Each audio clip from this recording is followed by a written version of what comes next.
कसा असला पाहिजे, म्हणजे माणसाकडे बघण्याचा दृष्टिकोन कसा असला पाहिजे, शिक्षण कशा पद्धतीनं काम करतंय, या सर्वच गोष्टींचा इतका सुंदर त्याच्यामध्ये मांडणी केलेली आहे साने गुरुजींनी. आणि शेवटी ह्या सगळ्यातून त्या सरला नावाच्या मुलीची जी जिद्द आहे ती म्हणजे चारित्र्य संवर्धनाची असू दे किंवा शिक्षण म्हणजे तिला तिच्या त्रासातून मुक्त होण्याची जी ती चिकाटी असते ती शेवटपर्यंत ती सोडत नाही. आणि शेवटी तीच त्या सनातन म्हणजे चुकीच्या विचारांच्या लोकांच्या मध्ये चांगला बदल ती घडवून आणते. म्हणजे स्वतः त्रास सहन करून सुद्धा ती एक चांगला बदल घडवून आणण्यासाठी ती तत्वांशी एकनिष्ठ राहिल्यामुळे तो बदल घडून येतो.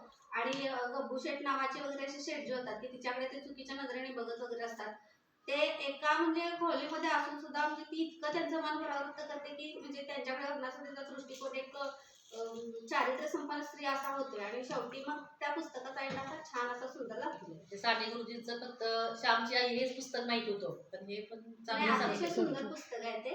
पुस्तकाचं नाव सांगा की नाही, रामाचा शेला. म्हणजे सगळ्यांनाच वाचनाची प्रेरणा मिळेल.